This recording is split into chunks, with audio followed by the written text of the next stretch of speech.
आपली खाद्य संस्कृती, फूड कल्चर या सगळ्याशी संबंधित परंतु धर्म, राजकारण आणि तितकेच संवेदनशील विषय जोडलेले असलेल्या एका मुद्द्यावर आपण आज चर्चा करणार आहोत रमेश शिंदे यांच्यासोबत, जे हिंदू जनजागृती समितीचे राष्ट्रीय प्रवक्ते आहेत आणि त्यांनी हलाल जिहाद या विषयावर काही संशोधन केले, त्यांचं काही म्हणणं आहे आणि त्यांनी केलेल्या संशोधनातून ते काही निष्कर्षही आपल्यासमोर मांडू इच्छितात.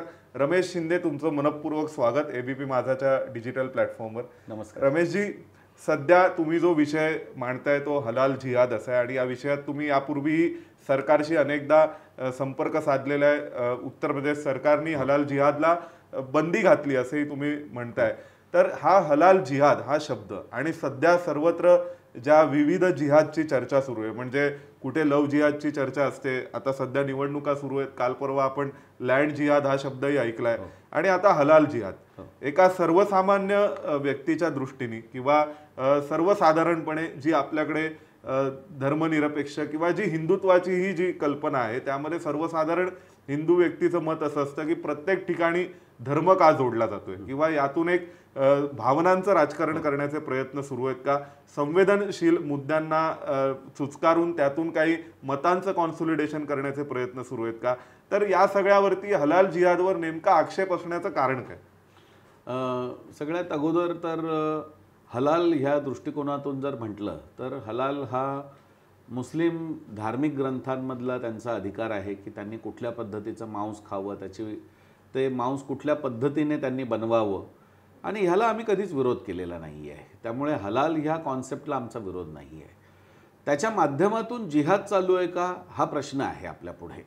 आणि ह्या दृष्टिकोनातून जर बघितलं तर आज आपण बघतोय की आता काल परवा वोट जिहाद हा राजकीय लोकांनीच काढलेला मुद्दा आहे की वोट जिहाद करा म्हणून. ह्याच्यात जिहादला एक प्रकारे ते म्हणतात की हे आमचं धार्मिक युद्ध आहे.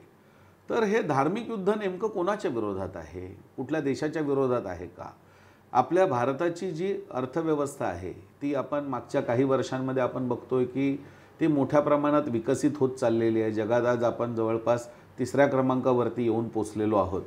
आणि ही अर्थव्यवस्था वाढीच लागलेली असताना भारतामध्ये एक समांतर अर्थव्यवस्था निर्माण करण्याचा जर प्रयत्न केला जात असेल तर त्याला निश्चितपणे जिहाद असाच भाग म्हणावा लागेल. आणि म्हणून ह्या दृष्टिकोनातून धर्मनिरपेक्ष भारतामध्ये मुळात पहिला प्रश्न हा येतो की धर्मनिरपेक्ष भारतामध्ये जर भारत सरकारचं FSSAI आणि FDA, ज्याला food safety standards authority of India किंवा फूड अँड ड्रग्स ॲडमिनिस्ट्रेशन, यांची जर सर्टिफिकेशन दिली जात असेल आणि ती सर्टिफिकेशन्स जगातल्या 192 देशांमध्ये त्यांना मान्यता असताना आज शाकाहारी पदार्थांपासून सगळ्या गोष्टींमध्ये हलालचा आग्रह केला जातोय, त्यांचं वेगळं सर्टिफिकेशन निर्माण केलं गेलं आहे. आणि हे सर्टिफिकेशन भारतातला एक मदरसा देतोय, ते निःशुल्क नाही. एका सर्टिफिकेशनसाठी 60,000 रुपयांपर्यंत शुल्क आकारलं जातं आहे. ही जर समांतर अर्थव्यवस्था भारतात चालू असेल तर हा भारतामध्ये चालू असलेला हलाल जिहाद आहे.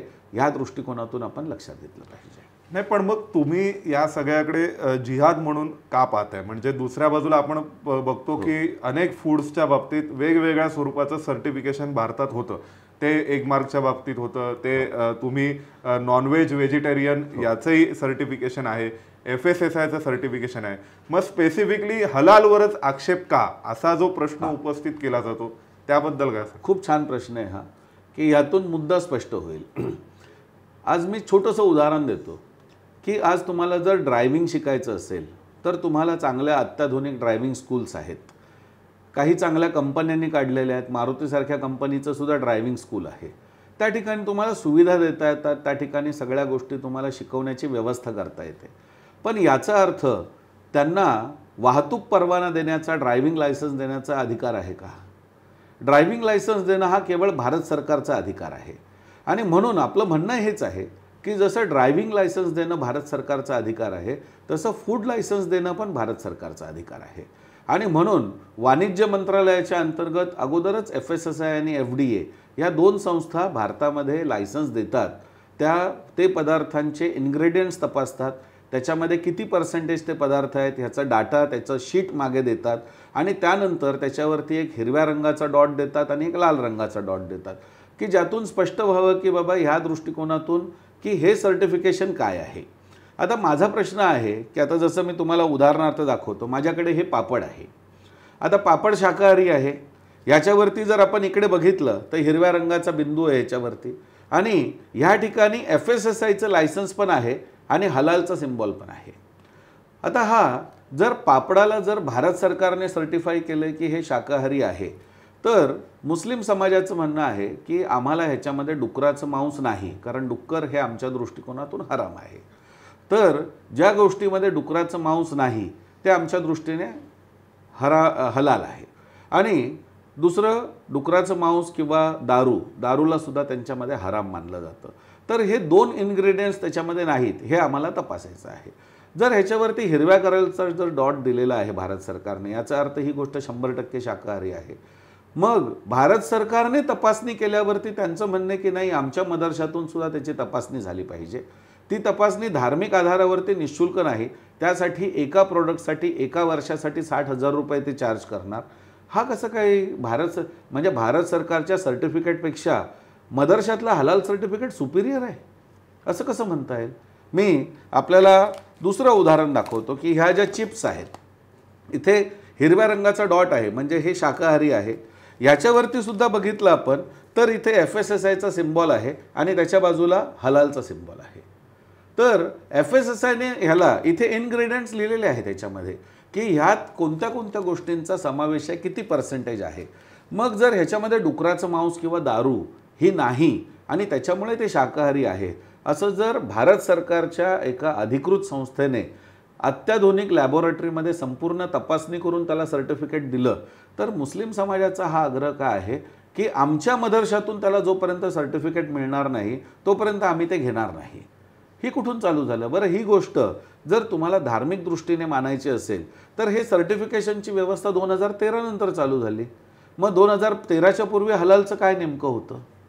मग अचानकपणे ही व्यवस्था तुम्ही चालू करताय आणि ह्या गोष्टी बरं. ह्याच्यासोबत मला आपल्याला सांगायचं आहे की पाकिस्तानमध्ये एक बातमी प्रसिद्ध झाली आणि ही जी बातमी आहे, ह्या बातमीच्या संदर्भात जागतिक स्तरावरती ती आहे की तुम्हाला जगावरती राज्य करायचं असेल तर तुम्ही हलाल इकॉनॉमीला पाठिंबा द्या.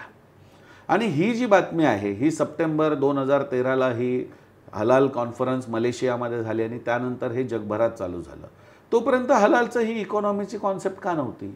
जर हे तुमचं धार्मिक गोष्ट आहे, याचा अर्थ तुम्ही निश्चितपणे काहीतरी ह्या दृष्टिकोनातून ठरवताय आणि ती इकॉनॉमी डेव्हलप करण्याचा प्रयत्न करता. आणि आज दुर्दैव म्हणू शकतो, आज जगभरामध्ये हलाल इकॉनॉमी फक्त 10 वर्षात $2.1 ट्रिलियन इकॉनॉमी झालेली आहे.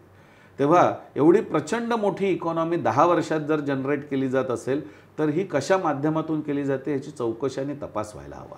आता मुख्य मुद्दा असा आहे की सर्वसामान्य प्रेक्षकांना किंवा लोकांनाही अजूनपर्यंत हलाल म्हणजे काय ही कल्पना माहिती नाही. जरा तुम्ही त्यावर प्रकाश टाकाल का की नेमकं हलालची संकल्पना इस्लाममध्ये काय आहे आणि त्याचं इतकं महत्त्व प्रत्येक मुस्लिम व्यक्तीसाठी का आहे? हो, मुळात हलाल हा कॉन्सेप्ट जो आहे हा कुराणामध्ये त्याचं नोंद आहे. आपण लक्षात घेतलं पाहिजे की ज्या काळामध्ये कुराणाची रचना झाली असावी किंवा त्याचं लिखाण झालं असावं, हा अरबस्तानातला भाग होता. अरबस्तानामध्ये त्याची रचना झाली आणि त्यामध्ये चांगलं कोणतं मांस खाल्लं पाहिजे, कुठल्या पद्धतीने ते मिळवलं पाहिजे, ह्याचे काही नियम त्यामध्ये बनवले गेले. त्यात हलाल आणि हराम अशा 2 कॉन्सेप्ट त्यांनी मांडल्या. हलाल म्हणजे जे खाण्यायोग्य आहे, खायला लायक आहे किंवा खायला परवानगी आहे. हराम म्हणजे जे खाणं निषिद्ध आहे, जे तुम्ही खाऊ शकत नाही, अशा काही गोष्टी किंवा ज्या गोष्टी आचरणात आणू शकत नाहीत, अशा काही गोष्टी म्हणजे हराम आहेत. या 2 कॉन्सेप्ट त्यांनी मांडलेल्या आहेत की कोणती गोष्ट करायला परवानगी आणि कोणती गोष्ट करायला परवानगी नाही आहे. तर हे प्रत्येक धर्मामध्ये असू शकतं, यमनियम किंवा वेगवेगळ्या गोष्टी असू शकतात त्याच्यामध्ये. बरोबर, म्हणजे हिंदू धर्मातही आहेत अनेक वेगवेगळे नियम असू शकतात की तुम्ही चातुर्मासात कसं खाल्लं पाहिजे किंवा कोणत्या वेळी काय खाल्लं पाहिजे. तर हा जो आहे ह्याच्यामध्ये हलालचा मूळ जो कॉन्सेप्ट आहे त्यात त्यांनी मांस कशा पद्धतीने तुम्ही बनवलं पाहिजे ह्याचा एक नियम आहे याच्यातला, की जसं उदाहरणार्थ कसाई जो आहे तो इस्लामचं पालन करणारा असला पाहिजे. दुसरं आहे की त्याने त्या पशुची हत्या करण्यापूर्वी त्याचं जी मान आहे किंवा डोकं आहे ते मक्केच्या दिशेला केलं पाहिजे. त्यानंतर त्याने कलमा बोलला पाहिजे त्यांच्या धर्मानुसार, बिस्मिल्ला अल्लाहू अकबर. आणि ते केल्यानंतर त्याने पशुची हत्या केली पाहिजे. इस्लामचा पालक असला पाहिजे याचा अर्थ जर कुठला खाटीक हिंदू खाटीक जो समाज तो आहे किंवा चालणार इतर आहे नाही. तर असा कोणी चालणार नाही. शीख किंवा हिंदू धर्मातला खाटीक समाजाचा व्यक्ती चालणार नाही. आणि हाच मुद्दा आहे की याच्यामुळे व्यवसायावरती परिणाम होतोय. आणि हा जो भाग आहे की ह्या ठिकाणी मग त्यांनी समोरून गळा जो आहे तो चाकूच्या एका घावामध्ये त्यांनी अन्ननलिका, श्वासनलिका आणि रक्तवाहिनी ही कापली पाहिजे. संपूर्ण रक्त वाहून दिलं पाहिजे, कारण रक्त हराम मानलेलं आहे, रक्त खायला परवानगी नाही आहे. आणि त्यातून हलालची कॉन्सेप्ट म्हणजे हलाल मांस एवढाच मुद्दा मूळ जो ग्रंथ आहे त्याच्यामध्ये नोंद आहे ह्याच्यातून. परंतु 2013 सप्टेंबरला मलेशियामध्ये जी कॉन्फरन्स झाली, ह्या कॉन्फरन्समध्ये त्यांनी हाच मुद्दा घेतला की आपल्याला आता जगभरामध्ये हलाल इकॉनॉमी एस्टॅब्लिश करायची आणि ती जर आणायची असेल तर त्यासाठी तुम्हाला काय केलं पाहिजे की प्रत्येक मुसलमानाने प्रत्येक गोष्ट ही हलाल आहे का ह्याची खात्री केली पाहिजे, त्याची मागणी केली पाहिजे. आणि ही मागणी करण्याच्या दृष्टिकोनातून मग हे सर्टिफिकेशन देणार कोण? कारण भारत सरकार FSSAI किंवा FDA सर्टिफिकेट देईल. मग हलाल सर्टिफिकेट देणार कोण? तर त्यांनी सांगितलं की आमचे जे मदरसे आहेत त्यातले निवडक जे आहेत ते हलाल सर्टिफिकेट द्यायला चालू करतील. आणि यातून भारतामध्ये जमियत उलेमा हिंद आहे, जमियत उलेमा महाराष्ट्र आहे, हलाल काउन्सिल ऑफ इंडिया आहे, अशा काही संस्थांनी हे सर्टिफिकेट द्यायला चालू केलं. त्यासाठी ते भरपूर त्यासाठी शुल्कही घ्यायला सुरुवात झाली. जगातल्या 57 मुस्लिम देशांचं एक संघटन आहे OIC, organisation of Islamic cooperation. त्यांनी एका दिवसामध्ये नियम केला की भारतसारख्या धर्मनिरपेक्ष देशांमधून जे उत्पादनं आमच्या देशात येतील ते हलाल सर्टिफाईड असतील तरच आमच्या देशामध्ये ते येऊ शकतात. त्यामुळे भारतातल्या सगळ्या व्यापारी जे मुस्लिम देशांमध्ये आपलं साहित्य पाठवतात त्यांना हलाल सर्टिफिकेट घेणं कंपल्सरी झालं. आणि देणारी संस्था त्यांचीच आहे. त्यामुळे ह्या माध्यमातून अर्थव्यवस्था आपल्याकडे वळवण्याचा भाग झाला. आता हे सर्टिफिकेट कसं आहे तर साधारणपणे हे सर्टिफिकेट अशा प्रकारचं आहे की त्याच्यामध्ये हे अशा पद्धतीचे लोगो जे आहेत ते हे त्याच्यामध्ये प्रिंट केले जातात. आणि ह्याच्याबरोबर जर आपण बघितलं तर वेगवेगळ्या ह्याच्यामध्ये आता ह्यात मी दाखवतो की ऑर्गॅनिक पदार्थ, ऑर्गॅनिक इंडियाचे किंवा तुळशीचा अर्क. आता तुळशीच्या अर्कामध्ये मांस कसं असू शकेल? कुठलाही हिंदू ते घालणार नाही. मग ह्याच्यासाठी हलाल सर्टिफिकेटची आवश्यकता काय आहे? परंतु हे आहे. आता आधुनिक काळात जर हे दाखवलं तर हे mingle.com ही डेटिंग वेबसाईट आहे. वेबसाईटला हलाल सर्टिफिकेट दिलं गेलेलं आहे. आता मला सांगा वेबसाईटला हलाल सर्टिफिकेट हे धार्मिक ग्रंथात कसं असू शकेल? 40 वर्षापूर्वी आमच्याकडे नव्हती, त्यापूर्वी 40 वर्षापूर्वी इंटरनेटच नव्हतं. म्हणजे ह्या माध्यमातून जी अर्थव्यवस्था. आता अजून एक तुम्हाला दाखवतो, हलाल टुरिझम. आता पर्यटनामध्ये हलालची कॉन्सेप्ट आणली आहे. सगळ्या 5 स्टार हॉटेल्सला त्यांनी हलाल सर्टिफिकेट घेणं कंपल्सरी केलं आहे, नाहीतर त्यांच्याकडे ते राहणार नाहीत. मुंबईसारख्या शहरामध्ये जिथे बॉम्बे स्टॉक एक्सचेंज आहे तिथे हलाल स्टॉक मार्केट चालू झालेलं आहे. आता हे जर गोष्ट बघितली तर मला सांगा की ह्या कुठल्या धार्मिक ग्रंथात गोष्टी आहेत? स्टॉक मार्केटची कॉन्सेप्ट कधी आलेली आहे? मग हे बघितलं तर लक्षात येतं की ही एक अर्थव्यवस्था स्वतःकडे डायव्हर्ट करण्याचा प्रयत्न आहे का? या माध्यमातून काय चालू आहे? आणि हा जो भाग आहे म्हणून मी ह्या विषयावरती अभ्यास केला की कोणाचं खाणं पिणं ह्याच्याशी आमचा काही संबंध नाही. तुम्ही तुमच्या धर्मात जे खाण्याबरोबर सांगितलेलं आहे आक्षेप हा घेतला जातो की तुम्ही खाणं पिणं लोकांचं रेग्युलराइज करताय किंवा तर तो तुमचा अधिकार आहे. धार्मिक दृष्टिकोनातून आम्हाला त्याच्याशी काही देणं घेणं नाही. पण हलालच्या नावे तुम्ही टुरिझम चालू कराल, भारताच्या व्यापारावरती तुम्ही निर्बंध आणाल, हलालच्या नावे स्टॉक मार्केट चालू कराल, वेबसाईट्सला रेग्युलेट कराल. आणि आपली एक स्वतंत्र केरळमध्ये बिल्डिंग चालू आहे पहिली भारतातली हलाल सर्टिफाईड रेसिडेन्शियल कॉम्प्लेक्स. आणि म्हणजे दगड विटा सिमेंटच्या बिल्डिंग मध्ये सुद्धा हलाल आणि हराम अशा कल्पना असू शकते. तर हा जो भाग आज निर्माण झालेला आहे ह्या दृष्टिकोनातून आमचं म्हणणं आहे की मग ह्या बाबतीमध्ये हिंदूंचा धार्मिक अधिकार कुठे ह्या देशात? जर हा देश सगळ्यांचा आहे, खाण्यापिण्याचा अधिकार सगळ्यांचा. आपल्याला आठवत असेल मोदी सरकारने 2014 साली सत्तेत आल्यानंतर एक गोहत्या प्रतिबंधक कायदा केला होता. नंतर महाराष्ट्र सरकारनेही केला. त्या काळात मुस्लिम समाजाने सुप्रीम कोर्टामध्ये जाऊन सांगितलं की संविधानाने आम्हाला फ्रीडम टू ईट दिलेलं आहे आर्टिकल 14-15च्या अंतर्गत, 25च्या अंतर्गत. आणि आम्हाला प्रत्येक आमचं जे अपेक्षित आहे ती गोष्ट खाण्याचा अधिकार आहे. सर्वोच्च न्यायालयाने त्याला मान्यता दिली. मग तुम्हाला जसं खाण्याचा अधिकार आहे तसं हिंदूंना खाण्याचा अधिकार नाही आहे का? मग ही सगळी प्रोडक्ट जर हलाल सर्टिफाईड होत असतील तर मला जर नॉन हलाल एखादी गोष्ट हवी असेल तर मला नॉन हलाल गोष्ट कुठे मिळते? पण आता यात एक मुद्दा असा आहे की तुम्ही ज्या सर्व मुद्द्यांना स्पर्श करताय त्यात एकतर हे अर्थकारण आहे किंवा मग यामागे धार्मिक राजकारण आहे किंवा हे धर्माचं आहे? कारण नेमकं याला समजायचं कसं? दुसरा मुद्दा सर्टिफिकेशनचा जेव्हा विषय येतो, मला एक प्रसंग आठवतो ज्यावेळी विश्व हिंदू परिषद अधिकृत फल विक्रेता असा एक प्रकार उत्तर प्रदेशात झाला होता आणि त्यावर लगेच FIR झाली आणि गुन्हा दाखल झाला, संबंधित व्यक्तीवर गुन्हा दाखल करण्यात आला आणि त्या संबंधित फळ विक्रेत्याचं लायसन्स वगैरे कॅन्सल करण्यात आलं होतं. तर मग अशा प्रकारचं सर्टिफिकेशन हे धार्मिक संस्थांनी कितपत द्यावं? अशा प्रकारची प्रॅक्टिस ही इस्लामिक देशांमध्ये तरी आहे का? आणि यामागे तुम्ही अर्थकारण पाहताय की धर्माचं राजकारण पाहताय? नाही, ह्यामध्ये निश्चितपणे अर्थकारण आणि धर्माचं राजकारण हे दोन्ही एकत्रपणे केलं जातं आहे. ह्याचं कारण 2 गोष्टी मला सांगाव्याशा वाटतील की ज्याच्यामध्ये पहिला यश आम्हाला मिळालं. भारतातून ज्या गोष्टी एक्सपोर्ट होतात तर त्याला लायसन्स देणारी भारत सरकारची संस्था आहे अपेडा. या अपेडा संस्थेने जेव्हा लायसन्स देणं चालू केलं त्यावेळी 2013 मध्ये तिथे नियम आणला गेला की तुम्ही एक्सपोर्ट लायसन्सला अप्लाय करत असाल तर तुम्ही पहिला हलाल सर्टिफिकेट आणलं पाहिजे जमियत उलेमा हिंदचं, त्याशिवाय अप्लायच नाही करू शकत. मी ह्याच्या विरुद्ध पिटिशन घातली की माझं म्हणणं होतं की बाबा जर मला माझं सामान जर्मनीला पाठवायचं असेल, चीनला पाठवायचं असेल, व्हिएतनामला, ह्यातली कुठलीच देश मुस्लिम देश नाही आहे, ते माझ्याकडे हलाल सर्टिफिकेट मागत पण नाही आहेत. मग भारत सरकार का म्हणतंय की मी हलाल सर्टिफिकेट मॅन्डेटरी आहे याच्यासाठी? म्हणून ह्याच्याविषयी याचिका केली आणि जानेवारी 2023ला मोदी सरकारने पहिला निर्णय ह्याविषयीचा घेतला आणि एक्सपोर्ट लायसन्सचं तुम्ही जे अप्लाय करता अपेडामध्ये तिथून त्यांनी हलाल सर्टिफिकेट पूर्णपणे बंद केलं. हा निर्णय कधी झाला? जानेवारी 2023. आणि त्यामध्ये मोदी सरकारने हे सांगितलं की तुम्ही जर मुस्लिम देशांशी व्यापार करायचा असेल तर तुम्ही हलाल सर्टिफिकेट त्या देशाचे नियम म्हणून घेऊ शकता, पण एक्सपोर्ट लायसन्सच्यासाठी मॅन्डेटरी भारत सरकारचा हा नियम नसेल. तर हा जो भाग आहे, आमचं म्हणणं हेच आहे की तुम्ही ह्या पद्धतीने हे बेकायदेशीरपणे जर भारतामध्ये ह्या गोष्टी घालत असाल तर हे चुकीचं आहे. मग उत्तर प्रदेश सरकारचं मध्ये तुम्ही म्हणाल की त्यांनी, आणि जेव्हा आम्ही ह्या विषयावरती काम करणं चालू केलं याच्यामध्ये, तर आता मला हे मुद्दाम दाखवायचं आहे की ह्याच्यामध्ये मॅकडोनाल्ड्स किंवा KFC किंवा पिझ्झा हट, बर्गरिंग हे जे आहेत हे सगळे डिक्लेअर करतायत आपल्या वेबसाईटवरती की आमचं रेस्टॉरंट हे 100% हलाल सर्टिफाईड रेस्टॉरंट आहे.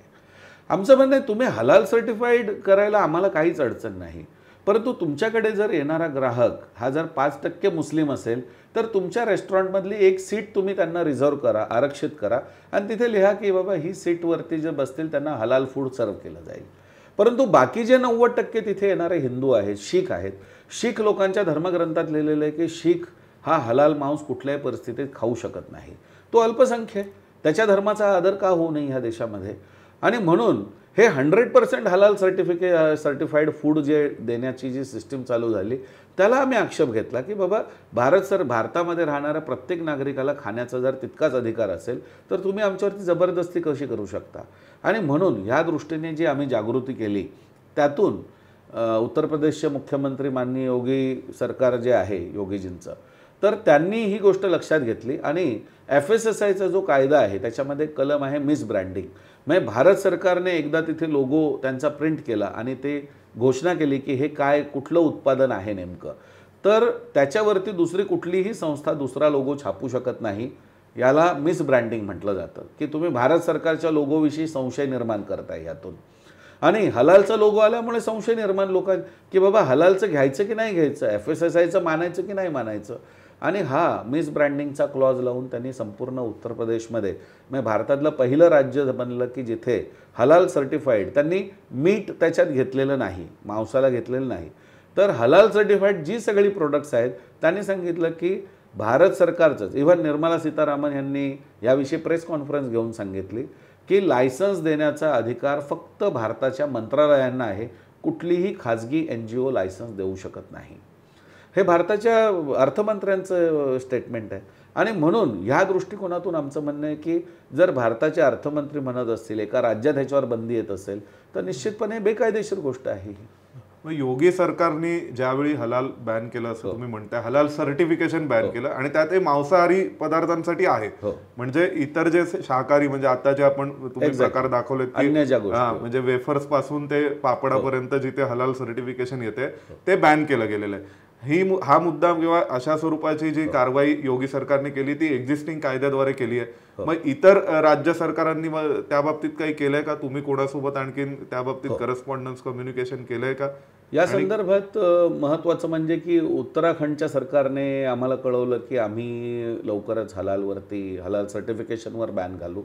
त्यानंतर महाराष्ट्र शासनामध्ये आम्ही शिवसेनेच्या ज्या प्रवक्ते आहेत डॉक्टर मनीषा कायंदे त्यांना आम्ही जाऊन भेटलो. त्यांनी मुख्यमंत्र्यांकडे या संदर्भातलं निवेदन दिलं आणि मुख्यमंत्र्यांनी त्यावरती शेरा मारलेला आहे की तात्काळ प्रस्ताव सादर करावा. आता निवडणुकीचा कालावधी झाल्यानंतर आम्हाला असं अपेक्षित आहे की महाराष्ट्रामध्ये सुद्धा कारण योगीजींचा आदर्श आपण घेतला पाहिजे की जर त्यांनी कायद्याच्या आधारे जर त्याच्यावरती कारवाई केलेली आहे, जो एक्झिस्टिंग कायदा आणि एक्झिस्टिंग कायदा हा का बेकायदेशीर गोष्ट नाहीये.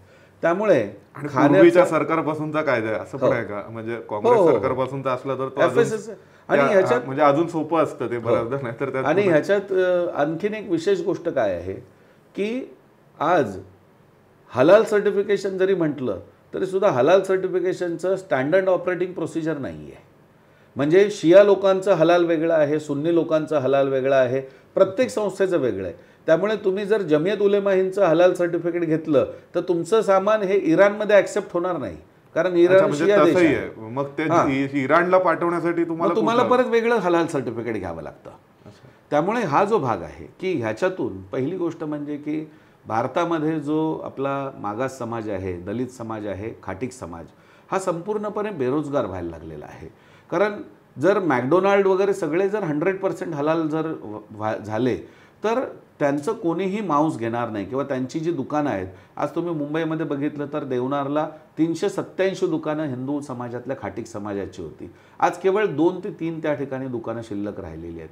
याचं कारण व्यापार संपूर्णपणे त्यांच्याकडून काढून घेतला जातोय 100% हलालच्या नावाखाली.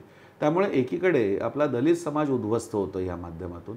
आणि म्हणून या दृष्टीने आमचं सरकारकडे हीच विनंती आहे किंवा मागणं आहे की असं जी गोष्ट आहे की जी भारताच्या संविधानाला अनुकूल नाही आहे, जी प्रायव्हेटली केली जाते, जिचं स्टँडर्ड ऑपरेटिंग प्रोसिजर नाही आहे, बरं ते त्याच्यात ॲडिशन करत चालले आहेत. मागच्या वर्षी त्यांनी नवीन नियम ॲड केला की 60,000 रुपये तर एका सर्टिफिकेशनला द्यावे लागतील.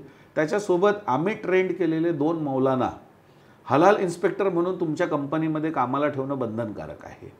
आता हा कुठला नियम आहे की हलाल इन्स्पेक्टर तुमच्याकडे असला पाहिजे कामाला तरच, आणि तो सुद्धा आम्ही ट्रेंड केलेला असला पाहिजे? हे भारतातल्या लेबर लॉजच्या विरोधात आहे.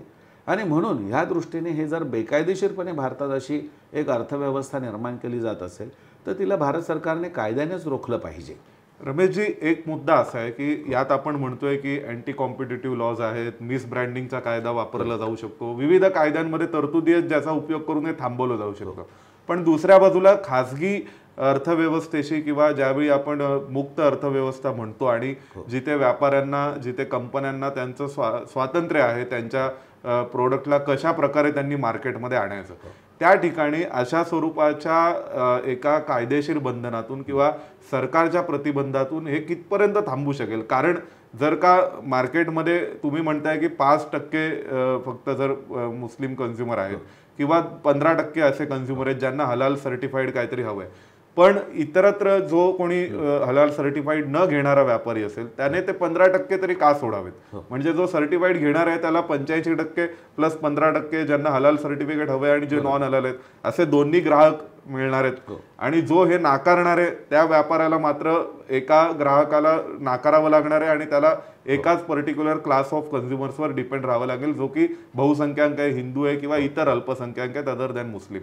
तर याकडे पाहत असताना तुम्हाला यात हे आव्हान दिसत नाहीये का व्यवसायाच्या दृष्टीने? निश्चित, आपण जे म्हटलात ती गोष्ट बरोबर आहे, परंतु ह्यातून मुळात भारतातल्या व्यापाऱ्यांची जी लूट चालू आहे ह्याकडे जो लक्ष केंद्रित व्हायला पाहिजे की आज एका उत्पादनासाठी एका वर्षासाठी 60,000 रुपये घेतले जात आहेत आणि जे मुळात भारत सरकारने दिलेल्या सर्टिफिकेशन नंतर पुन्हा एक वेगळं सर्टिफिकेशन करायला भाग पाडलं जातं आहे. यातून भारतातल्या जी व्यापाऱ्यांची लूट चालू आहे.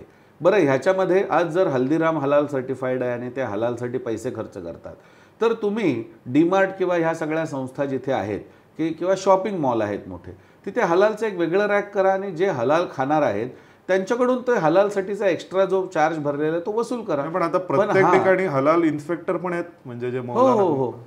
आणि ह्या दृष्टिकोनातून जर बघितलं तर हलालवरती केला जाणारा खर्च हा 100% ग्राहकांकडून वसूल केला जातो, ज्यामध्ये बहुतांश भारतातले हिंदू ग्राहक आहेत.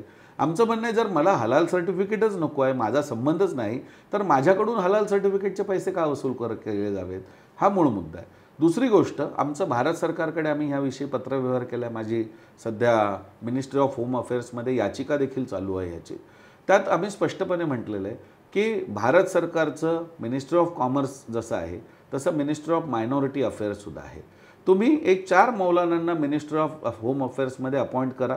तुम्ही त्या ठिकाणी त्यांच्याकडून भारत सरकारचं जसं FSSI आहे, FSSIचं एक डिव्हिजन बनवा हलाल सर्टिफिकेशनचं, आणि हलाल सर्टिफिकेशन भारत सरकारने द्यायला चालू करावं. म्हणजे आज ह्या जमियत उलेमा हिंदसारख्या खाजगी संस्था ज्या ह्या माध्यमातून करोडो रुपये कमवत आहेत, आणि हे करोडो रुपये दुर्दैवाने सांगायचं झालं तर आज भारतात पकडलेल्या 700 आतंकवाद्यांच्या केसेस चालवण्यासाठी खर्च केले जातात. तर ही चुकीची गोष्ट आहे.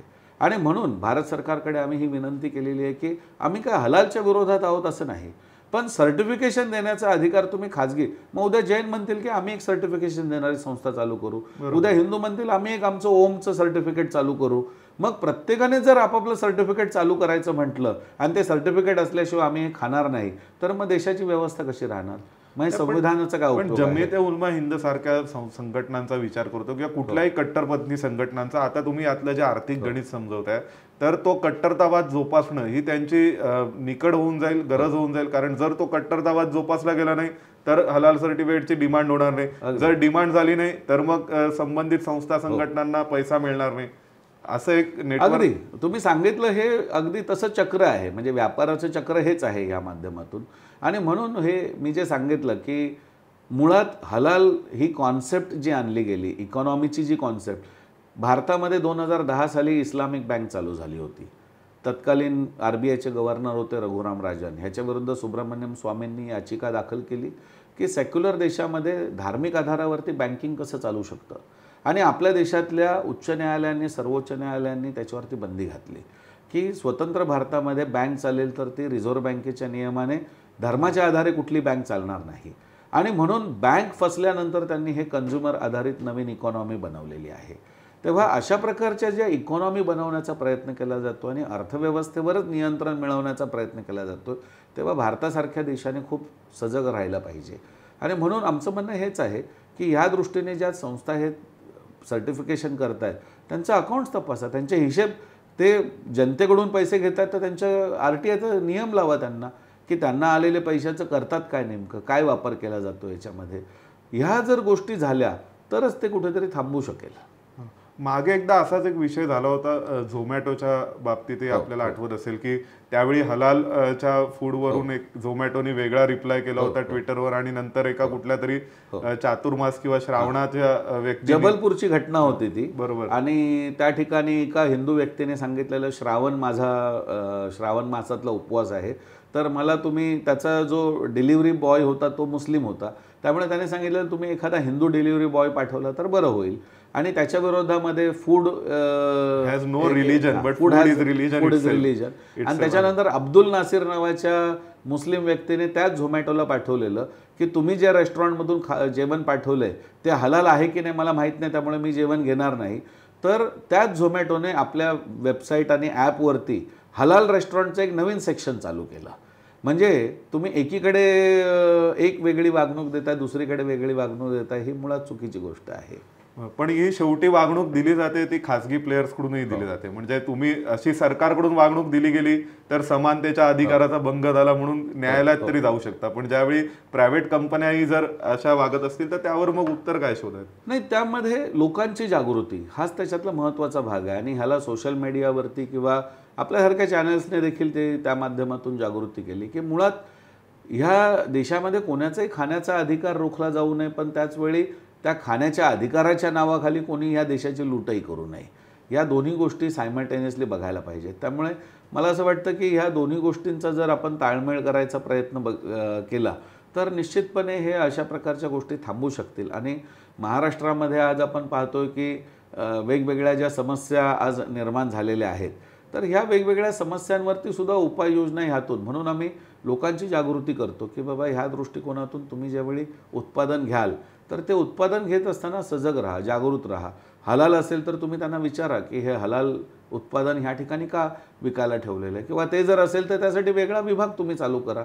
त्यामुळे ह्या दृष्टिकोनातून जर हे झालं तर भारताची अर्थव्यवस्था जी आहे तर ती निकोपाने नेहमी वाढीच राहील. किंवा किंबहुना त्याबद्दल कट्टरवाद सोडून देणं सर्वांनी, हा त्याबद्दली अधिक उपाय चांगला असू शकेल. निश्चितच. बरोबर, पण तो सगळ्या बाजूनी सोडला गेला पाहिजे एकाच वेळी, तो सर्वात नाही, मोठा कारण प्रश्न. त्यामुळेच म्हणून हिंदूंनी ह्यामध्ये स्पेसिफिक कुठलीही मागणी केलेली नाही आहे. हिंदूंनी हे जरी सर्टिफिकेशन 2013 पासून असलं तरी सुद्धा काय आमचं एक सर्टिफिकेशन लागू करा असंही मागणी केलेली नाही.